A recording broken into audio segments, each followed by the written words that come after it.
नमस्कार दोस्तों, स्वागत है आपका गवर्नमेंट टेक यूट्यूब चैनल पे। क्या आप भी इंडियन रेलवेज़ जैसे इतने बड़े इंस्टीट्यूशन से ट्रेनिंग लेना चाहते हो? तो ये वीडियो आपके लिए है। कौन नहीं जानता कि इंडियन रेलवेज़ के साथ जुड़ना कितना बेनिफिशियल होता है और इंडियन रेलवेज़ से ट्रेनिंग लेना, उनसे कुछ सीखना, उससे भी ज़्यादा बेनिफिशियल होता है। इंडियन रेलवेज़ से ट्रेनिंग लेते हैं हम, तो हमको काफ़ी ज़्यादा बेनिफिट्स मिलते हैं। उसमें से सबसे बढ़िया बेनिफिट जो है या फिर सबसे टॉप मोस्ट बेनिफिट जो है, वो ये होता है कि अगर फ्यूचर में इंडियन रेलवे उससे रिलेटेड, जिससे हमने ट्रेनिंग ली है जिस फील्ड से रिलेटेड, उससे रिलेटेड अगर कोई वैकेंसी निकालता है और उस वैकेंसी के लिए हम अप्लाई करते हैं, तो उसमें हमें एक्स्ट्रा प्रेफ़रेंस दिया जाएगा। तो वैसे ही एक ट्रेनिंग की पोस्ट जो है निकाली गई है ईस्टर्न रेलवेज़ के द्वारा। तो चलिए इसको डिटेल में देखते हैं। तो चलिए उसके नोटिफिकेशन को देखते हैं ऑफिशियल वेबसाइट पे जा कर के। तो चलिए चलते हैं railway recruitment cell of Eastern Railway के वेबसाइट पे। तो देखिए ये हम रेलवे रिक्रूटमेंट सेल की ऑफिशियल वेबसाइट पे, ऑफिशियल वेबसाइट के लिंक पे आ चुके हैं। यहाँ पे क्लिक करेंगे तो हम लोग उनके वेबसाइट पहुँच जाएंगे। तो चलिए हमें नोटिस बोर्ड पे जाना है, क्योंकि हम, या फिर चलिए उनके होम पेज पे ही चलते हैं।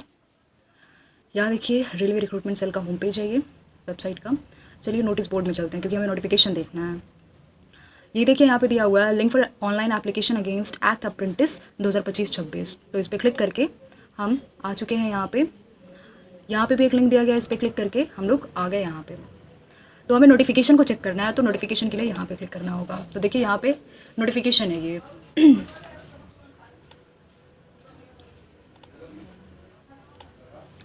तो ये जो नोटिफिकेशन है, ये ईस्टर्न रेलवे के द्वारा निकाली गई है। मतलब कि यहाँ पे ट्रेनिंग जो है आपको प्रोवाइड करेगा ईस्टर्न रेलवे, वो भी कोलकाता में।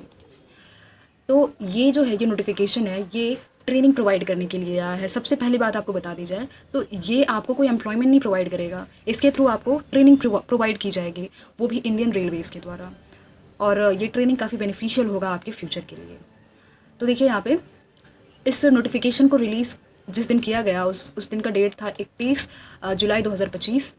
ऑनलाइन एप्लीकेशन फॉर्म फिल करना स्टार्ट हो गया था 14 अगस्त 2025 से ही, और इसका लास्ट डेट जो है वो 13 सितंबर 2025 है। ये जो है ये ट्रेड कम्युनिटी के लिए निकाली गई है ये ट्रेनिंग स्लॉट। तो यहाँ देखिए अलग अलग डिवीज़न है जहाँ पे आपको ट्रेनिंग प्रोवाइड की जाएगी। हावड़ा डिवीज़न, जहाँ पे देख सकते हैं कितने स्लॉट्स हैं, कितने वैकेंसीज़ खाली हैं। यहाँ पे 659 है। फिर ये देखिए इस वर्कशॉप पे कितने हैं, यहाँ पे 612 है। वैसे ही सारे के सारे अलग अलग डिविजन्स पे उनकी अपनी अपनी स्लॉट्स खाली हैं, तो वहाँ पे आपको ट्रेनिंग प्रोवाइड की जाएंगी। टोटल 7 वर्कशॉप्स हैं जहाँ पे आपको ट्रेनिंग दी जाएगी, मतलब अलग अलग इंसान को। और यहाँ पे देख सकते हैं कि अलग अलग कैटेगरीज़ के हिसाब से रिजर्वेशन ऑफ सीट्स भी हैं। यहाँ पे देख सकते हैं कि रिजर्वेशन किस हिसाब से है। फिर पीडब्ल्यूबीडी वालों के लिए कैसा यहाँ पे गाइडलाइंस दिया गया है, तो इसको आप लोग चेकआउट करना ना भूलें क्लियरली एकदम।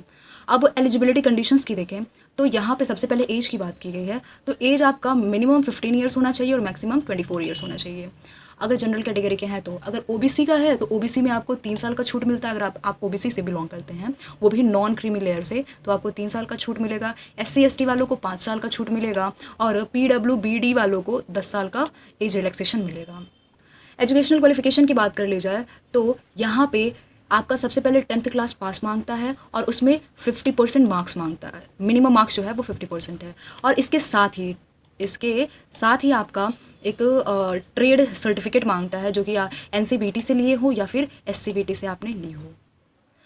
मेडिकल फिटनेस यहाँ पे देख सकते हैं आप, क्लियरली आके पढ़ लीजिएगा ऑफिशियल नोटिफिकेशन से। फिर मोड ऑफ सिलेक्शन क्या होने वाला है, तो मोड ऑफ सिलेक्शन आपका टोटली ये मेरिट बेस्ड होने वाला है। देखिए यहाँ पे लिखा भी हुआ है मेरिट बेस्ड सिलेक्शन होने वाला है। यहाँ पे कुछ इंपॉर्टेंट डिटेल्स दी गई हैं, तो आप यहाँ पे आकर के ज़रूर पढ़ लीजिएगा इसको। एप्लीकेशन फ़ीस की बात करें तो 100 रुपये हैं एप्लीकेशन फ़ीस, और ये 100 रुपये जनरल कैटेगरी के बॉयज़ और ओबीसी कैटेगरी के बॉयज़ को ही पे करना है बस। बाकी सभी को एससी एसटी पीडब्ल्यूबीडी और सारी की सारी वुमेन यानी कि फ़ीमेल्स, उनको कोई भी एप्लीकेशन फ़ी पे नहीं करना है। अब अप्लाई कैसे करना है, तो सबसे पहले बताया गया कि आप ऑफिशियल नोटिफिकेशन को आके चेक करें कि आप एलिजिबल हैं कि नहीं है। सारा का सारा जो एप्लीकेशन फॉर्म होने वाला है वो ऑनलाइन ही होने वाला है, कोई भी ऑफलाइन फॉर्म एक्सेप्ट नहीं किया जाएगा। और यहाँ पे आपको हर एक गाइडलाइन दिया गया है, आप आके यहाँ पे पढ़ लीजिएगा।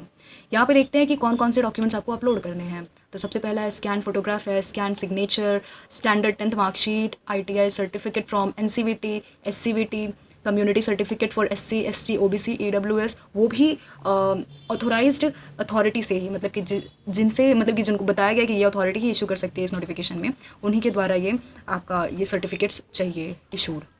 फिर अगर कोई PWBD वाला है तो उसका सर्टिफिकेट चाहिए। तो यहाँ पे आप देख सकते हैं कि सर्टिफिकेट्स का जो फॉर्मेट है यहाँ पे दिया गया है, आप उसको ज़रूर एक बार चेक कर लें, इस नोटिफिकेशन में ही नीचे दिया गया है। आप देखिए कि किन लोगों का जो एप्लीकेशन है वो इनवैलिड माना जाएगा, ठीक है। तो अगर सिग्नेचर करता है वो भी ब्लॉक लेटर्स में यानी कैपिटल लेटर्स में सिग्नेचर करता है तो उसका जो एप्लीकेशन है इनवैलिड माना जाएगा। फिर है अगर उसका लेफ्ट थंब इम्प्रेशन जो है वो प्रिस्क्राइब्ड प्लेस भी नहीं है या फिर सिग्नेचर के साथ नहीं है तो उसका भी इनवैलिड माना जाएगा एप्लीकेशन।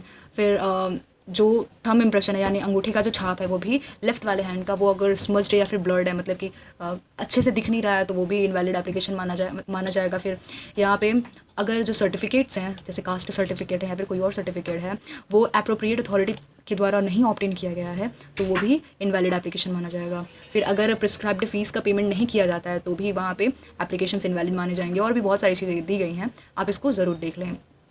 आप कुछ टर्म्स एंड कंडीशंस हैं जो आकर के एक बार आप ज़रूर चेकआउट करें बढ़िया से। यहाँ पे देखिए फॉर्मेट दिया गया है कि जो कास्ट सर्टिफिकेट है SC ST के लिए उसका मतलब क्या फॉर्मेट रहने वाला है, यहाँ पे OBC के लिए क्या रहने वाला है, तो यहाँ पे डिक्लेरेशन भी दिया गया है। तो आकर के एक बार आप ज़रूर चेक कर लें और श्योर हो जाए कि आप इसके लिए एलिजिबल हैं कि नहीं हैं। अगर आप अप्लाई कर देते हैं और पाया जाते हैं कि आप एलिजिबल नहीं हैं तो वहाँ पे आपके एप्लीकेशन को तुरंत ही रिजेक्ट कर दिया जाएगा, फिर आपका सारा मेहनत बर्बाद हो जाएगा। तो इससे पहले ये सारी चीज़ें हों, आप इसको आकर के बढ़िया से चेक कर लें। तो ये था हमारा आज का वीडियो। अगर आपको कोई भी डाउट होता है तो आप कमेंट सेक्शन में आके ज़रूर एक बार हमें पूछ लें वहाँ पे कमेंट करके। अगर फिर भी डाउट रिजॉल्व नहीं होता है तो इस नोटिफिकेशन को बढ़िया से चेकआउट कर लें। So thank you for today.